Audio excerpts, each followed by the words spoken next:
Welcome to the Rockstar Relationship Show with Keith and Jesse.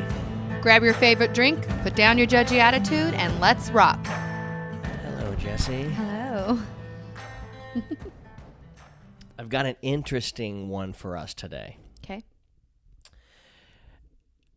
There has been a time in our relationship where we argued a lot.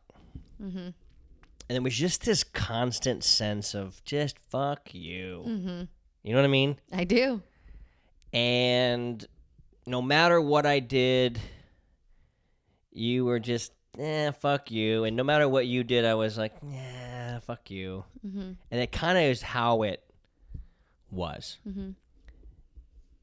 And we did an exercise that I thought was pretty helpful that I want to talk about on today's show and kind of for you and I to both elaborate on it. So, you left me, I got you back. When you came back, that's when the real work began. Yes. And I think that time in our lives, we were just hoping that there was one or two things that we really enjoyed about each other. Like, we knew we wanted to be back together, but wow, this is a lot of work. Mm-hmm. And one of the things that we did that we learned from somebody, I don't even remember the dude's name anymore. No. He said to write down like 10 things that you really liked, past tense, mm-hmm. about your spouse when you initially were attracted to them. And I just want to do a pop quiz right now and see if you remember all 10 of those. No, I'm kidding. No. And it made me start to think about you, because there was a time when you came back that first couple of weeks, I just kept getting mad at you. Yeah. And you were not really totally liking me, but we were doing our best. Yeah. And we were seeking to find a way to get through the melees. And frankly, that's what has driven us to cause this podcast and to start helping people and to want to really help people. We just kept putting in the work every day. Yeah. That was hard now that I'm placed back there. I remember. Oof. Yeah. And I would be like, hey, should we do our module? You're like, okay. And like we knew it's almost like going to the gym. Like, I know I got to do it, but I didn't want to. Oh, I like going to the gym. It was worse. Yeah. Okay. True. Well, you and I really enjoy the gym because it's fun, but yeah. Okay. So that simple exercise, though, I really believed helped send us in the right direction. Mm-hmm. Because you remember who that person was before all this. Before all the craziness stepped in. Mm-hmm. Or more accurately, we invited in. Yeah. Mm-hmm. There was this initial attraction that we had towards each other. I would dare say this is probably a great exercise for people to revisit on a number of, maybe every 6 months. What do I really like about Jessie? Man, she's so fun. Man, she's so sexy. Man, the way she shows up to serve me. Like, you really do, like, you cook me meals, and you're the type of person who love likes, that. You like to cook a meal for me and then stare at me when I eat that first bite. It sounds so creepy when you're just saying I know, but it's not creepy because it's super endearing to me, because I know that you're just like... And I need 2 in a row. Yeah, like, I gotta moan. If I don't moan, it's like if I give you a massage and you don't moan, I'm like, what the fuck's wrong? Is this not a good massage? Does it feel good? I'm like, yeah. Yeah, well, moan, lady. Okay, so I've got to moan when I eat this food, but I'm a moaner. So I like to, I'll moan for anything, dude. You rub my left pinky, I'm ready to moan. Yeah. But you cook me amazing meals. Mm-hmm. Like and when I first met you, I liked how you were independent and you were sassy and you were kind of like, you know what I mean? I had to work to get you. It was a mystery, you know what I mean? It was a mystery until it's now history. Oh. At any rate, yeah. Okay. Okay. So... I don't think any one exercise is going to get somebody back to where we're at now, but I think there were some exercises that helped shift our perspective to head down this long trail of us getting to where we're at. Mm-hmm. This was that exercise. What did it do for you when he told us write down, and it may have been 3 things, but I thought it was a list of 10. Yeah. Yeah. Write 10 things down.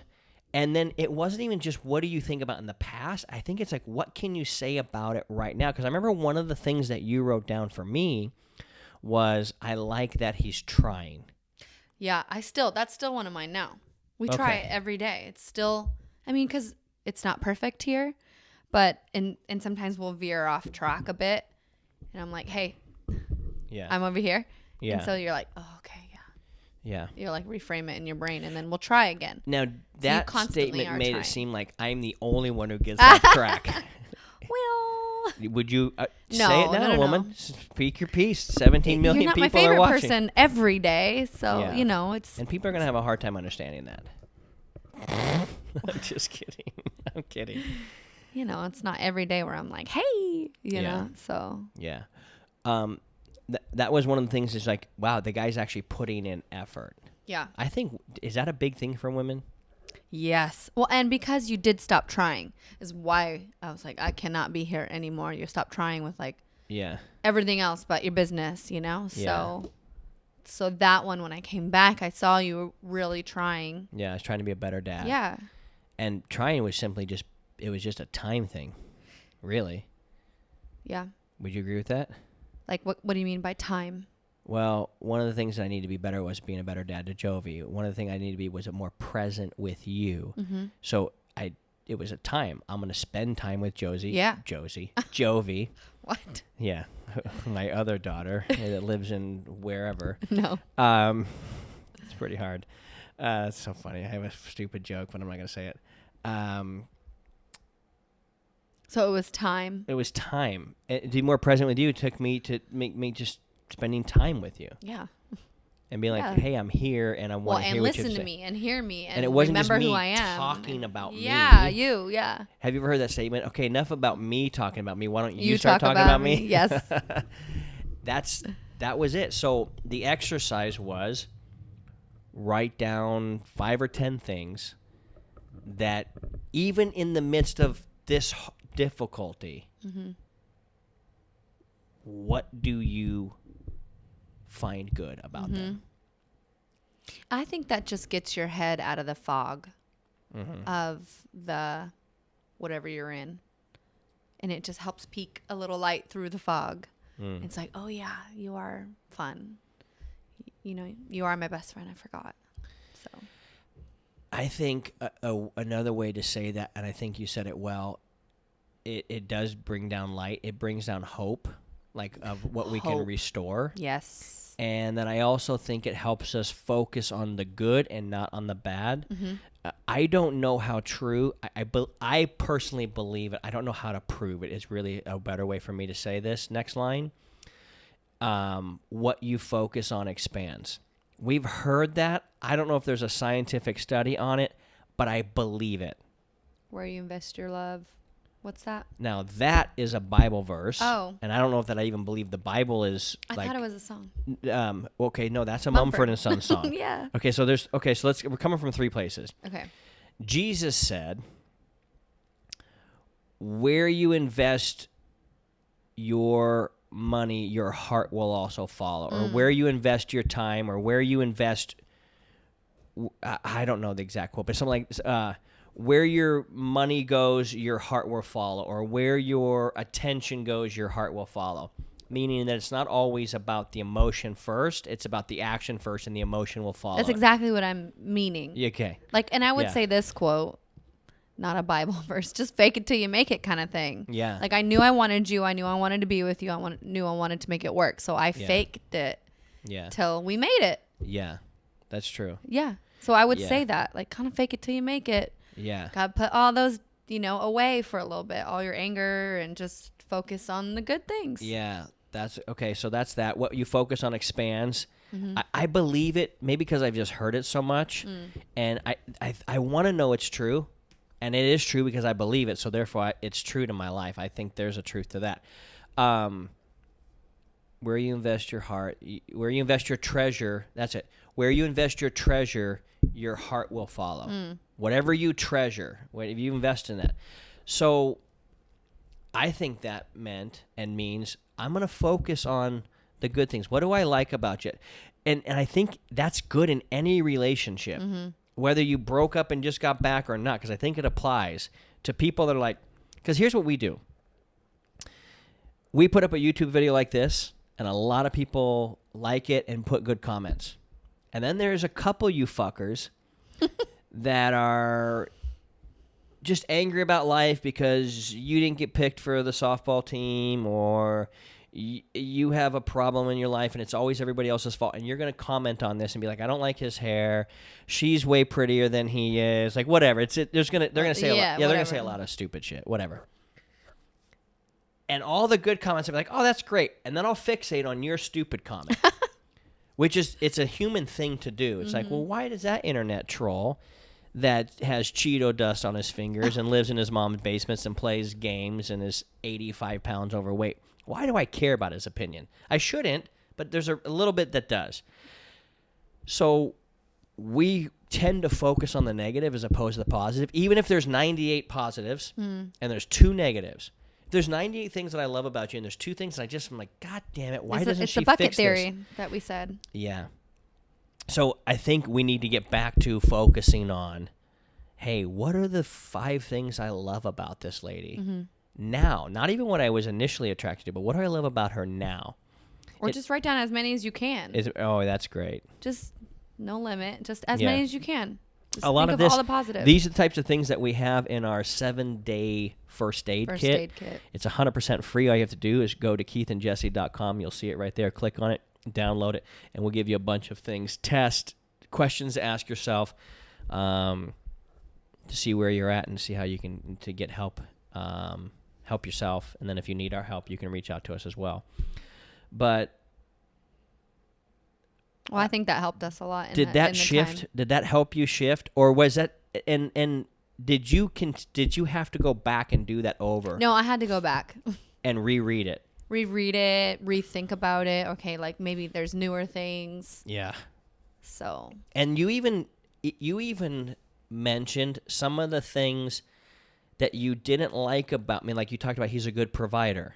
Like you've never ever once had to wonder, is Keith ever going to pull this off? Because I've always pulled it off. Yeah. So you even said that he's a great provider, even though me being a provider was taking away my attention from you guys. You even saw that, hey, but yet he's a good provider. Gotta appreciate it. Yeah. So it's just there's those things. And it helps you focus on the light as opposed to the darkness. And I think, and for those of you who are like, well, Keith, how do you not know that what you focus on expands? Let me say it a different way. In sports, in surfing, in riding waves, you go where you glance. Like if I'm looking up at the lip, I'm eventually going to make my way up to that lip. If I want to cut back and go right, but I'm still looking left, it's very hard to get your body to turn. If your head doesn't turn, your body's not going.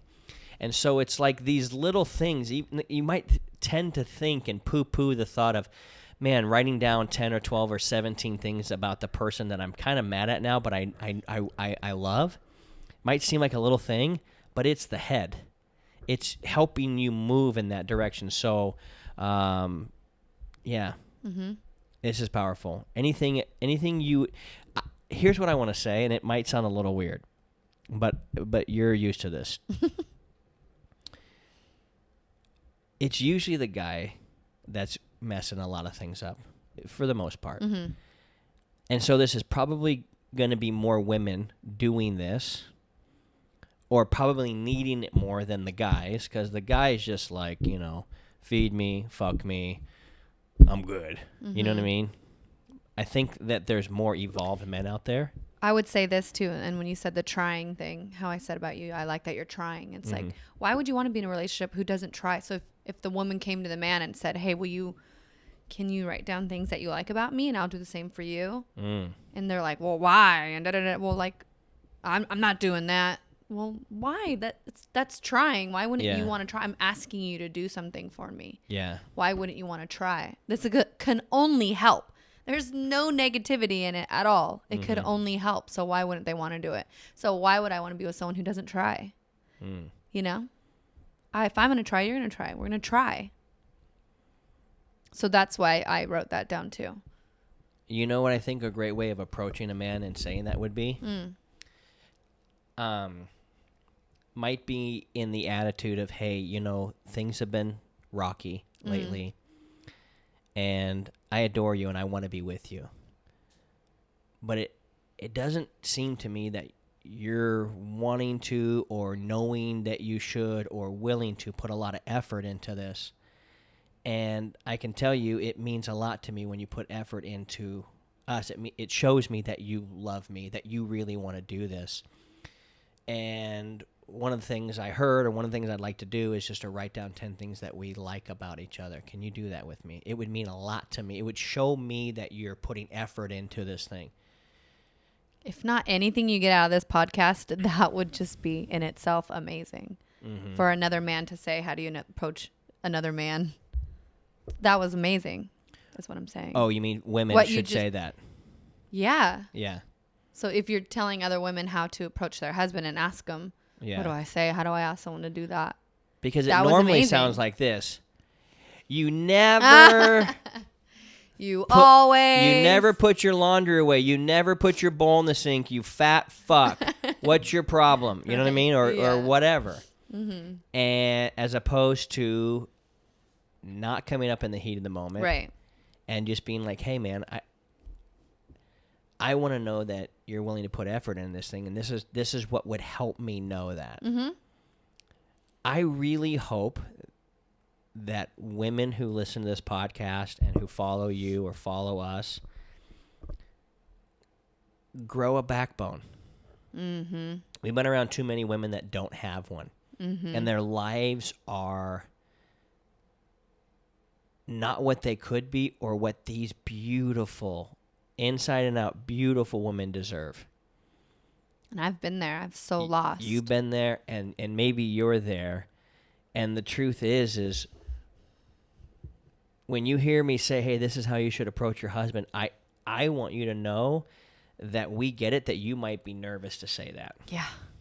Yeah, that's nerve-wracking. So that's why I'm trying to give you the best way to do it, so at least you feel armed with some tools or a tactic on how to do it or to say it. So simple, grab your pen, your pad, and maybe you need to do it to just get over being so goddamn angry at this guy. Maybe you need to do it first and then show him.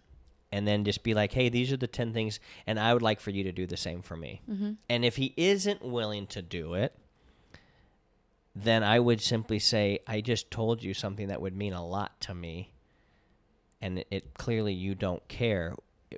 How should I interpret that? That's a great question. Yeah, it is. How should I interpret your unwillingness to write down 10 things about me?